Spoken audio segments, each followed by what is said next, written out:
서태후, 중국 5000년 역사상 최악의 악녀로 손꼽히는 인물이죠. 흔히 중국 3대 악녀라고 하면 한나라의 여태후, 당나라의 측천무후, 청나라의 서태후를 칭합니다. 근데 이 셋 중에서도 서태후는 압도적인 최악의 악녀로 평가받고 있죠. 20대 중반에 남편을 잃고 과부가 된 서태후는 사치를 좋아했고 식탐이 강했으며 무엇보다 남색과 성욕이 병적으로 심했다고 전해집니다.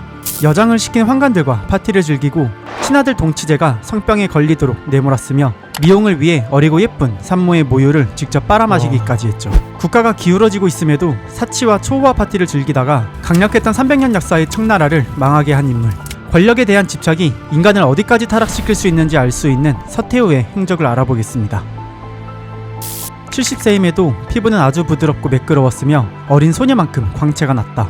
그리고 손은 매우 작고 완벽할 정도로 고왔는데 서태후의 기품과 위엄은 사람을 압도하고 사로잡는 매력이 있었다. 미국 출신의 여성 화가인 캐서린 칼이 이화원에서 서태후의 초상화를 그리며 회고한 말입니다. 근데 이 초상화랑 사진에서 볼 수 있듯이 서태후가 중국의 유명한 미녀 서신아 양귀비처럼 절세미녀의 외모를 가진 인물은 아니었습니다. 아무리 어느 정도 노화가 진행된 상태였다 하더라도 예쁜 얼굴이다, 미녀다라고 말하기엔 뭔가 좀 애매하죠. 물론 지금 우리가 생각하는 미녀의 기준과 청나라 시대의 기준은 분명히 다를 거기 때문에 우리가 서태후를 지금 평가하기엔 무리가 있죠. 하지만 실제로 청나라 당시에도 서태후는 예쁜 외모 때문에 황제의 눈에 든 건 아니었습니다. 사실 별 볼 일 없는 낮은 계급의 후궁이었지만 경극을 좋아하던 황제한테 노래를 들려줬다가 운 좋게 성은을 입게 된 거죠. 어떻게 보면 외모가 아니라 노력으로 후궁에서 태후까지 올라갔다는 점에서 이심양명의 아이콘이 된 인물이란 점은 대단합니다. 그래서 외모에 대한 컴플렉스 때문이었는지 서태후는 외모를 가꾸는 거에 관심이 많았습니다.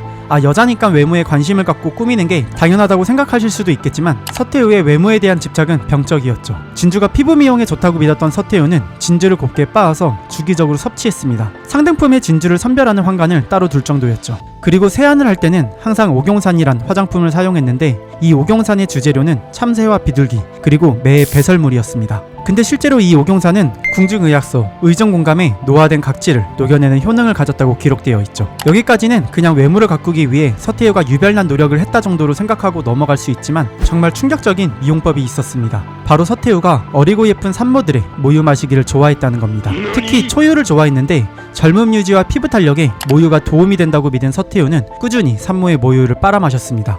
여기서 빨아먹었다는 표현이 약간 저질로 들릴 수 있는데 실제로 서태후는 산모들의 모유를 직접 입으로 빨았습니다. 환관이나 시녀들이 산모의 모유를 짜서 그릇에 담아오면 독살의 위험이 있었기 때문이었죠. 근데 본인도 직접 젖을 빠는 모습이 민망했는지 산모들이 젖을 먹이러 올 때 얼굴을 포함한 온몸을 가리고 가슴만 내민 채 무릎을 꿇으면 서태후는 누워서 섭취를 했다고 합니다. 마치 뱀파이어의 모티브가 된 헝가리 귀족 밧도리가 미모를 위해 처녀들의 피로 목욕했던 일화가 떠오르죠. 어쨌든 이렇게 극단적으로 피부를 관리했기에 중국 역사상 가장 피부가 좋았던 여자라고 불리기도 한 서태후. 근데 이 정도로 외모에 목숨을 걸었던 서태후였지만 그녀도 결국 피해갈 수 없던 최악의 문제가 생기기 시작합니다. 현대까지도 남녀불문 외모에 가장 큰 너프를 주는 질환, 바로 탈모입니다. 미친듯한 관리로 피부 노화는 어느 정도 방어할 수 있었지만 탈모만큼은 당시 의학만으론 극복하기 어려웠습니다. 물론 지금 현대의학으로도 탈모는 정복하기 힘든 영역이긴 하죠. 탈모로 큰 스트레스를 받던 서태후였기에 환관과 시녀들이 머리를 빗겨주다가 머리카락이 한 올이라도 빠지면 서태후는 대노하며 매질을 했다고 전해지죠. 그래서 머리카락이 혹시라도 빠지게 되면 자신들의 옷소매에 몰래 넣어 숨길 수 있게 옷소매가 큰 옷을 입고 빗질을 했다고 합니다. 근데 이 영상을 보고 계시는 여러분들의 머리는 건강한? 서태후가 외모만큼이나 집착했던 건 바로 남자였습니다. 서태후가 남색이 심했다는 야사는 수없이 많은데 그중 하나가 바로 이화원에 있는 남오도에 대한 이야기죠. 이화원 안에 곤명호라는 거대한 인공 호수가 있는데 이 호수 안에 남오도라는 인공섬이 있습니다. 서태후는 채용사들을 시켜 북경에 있는 젊은 미남들을 차출해서 이 섬에 넣어 가뒀습니다. 그리고 밤이 되면 이 남오도에서 대기하던 두 명을 서태후의 침소인 낙수당으로 보냈죠. 환관들은 남자들한테 서태후를 반드시 만족시키라는 미션을 줬습니다. 수행하지 못할 경우 목숨을 부지하기 어려울 거라며 경고했죠. 그러나 남자들의 퍼포먼스가 아무리 좋았다 하더라도 낙수당에 한 번 들어갔던 남자들은 모두 죽음을 피하지 못했습니다. 자신의 이런 남색과 추문이 궁정과 세간에 알려지는 게 두려워 모두 다음날 처형했기 때문이죠. 그래서 이 시기에 북경의 잘생긴 청년들이 씨가 말라서 현재까지도 북경에는 미남이 없다는 야사가 전해집니다. 저를 포함해 우리 구독자분들은 저 시기에 태어나지 않은 걸 사실 지금까지 말한 행적만으론 서태후가 중국 역사상 최악의 악녀로 꼽히는 이유를 설명하기엔 부족하죠. 여기서부터가 서태후가 왜 최악인지를 잘 설명해주는 부분입니다.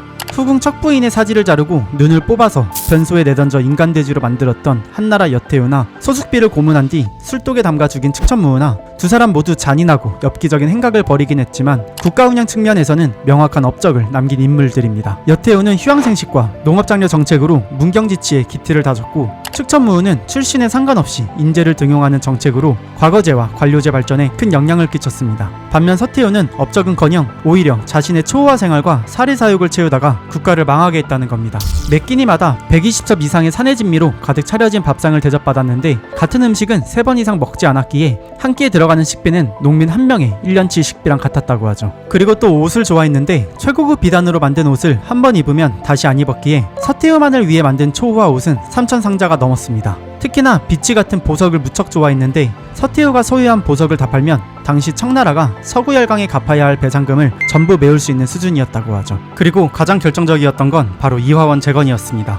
아편전쟁으로 전소된 이화원을 서태후가 자신이 살목적으로 재건하는데 여기에 들어간 비용은 청나라 전체 예산의 약 30% 수준이었다고 하죠. 결국 이런 서태후의 사치와 낭비 때문에 예산은 정작 필요한 곳에 쓰이질 못했고 특히나 해군 국방비가 부족해져 청일전쟁에서 청나라가 무참히 패배하게 된 가장 큰 이유로 꼽히고 있습니다. 이렇듯 서태후는 황제들을 바지사장으로 내세워 본인이 실질적인 정권을 다 잡고 있음에도 국가 운영의 성과는커녕 청나라의 몰락을 앞당긴 인물로 평가받죠. 그리고 이 과정에서 자신의 친아들 청나라 10대 황제인 동치제를 핍박했고 황후가 마음에 안 든다는 이유로 동치제와 황후의 합방을 금지시켰죠.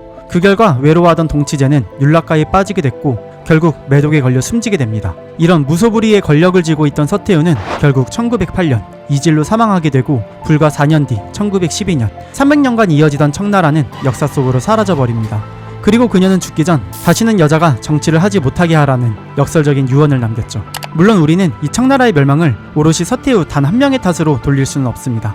서태후가 권력을 잡기 전에 이미 청나라는 썩고 있던 상태였으니까요. 내부는 대규모 반란과 민중봉기로 나라의 기반이 흔들렸고 외부에서는 아편을 들고 온 서구 열강들의 침략으로 국가의 주권이 흔들리고 있었습니다. 이 혼란의 시기에 서태후가 아닌 동치제, 광서제가 왕권을 제대로 잡았다면 과연 청나라는 몰락을 피할 수 있었을까요? 이 질문에 대해서는 누구도 확답할 수 없습니다. 다만 두 가지 확실한 건 있죠.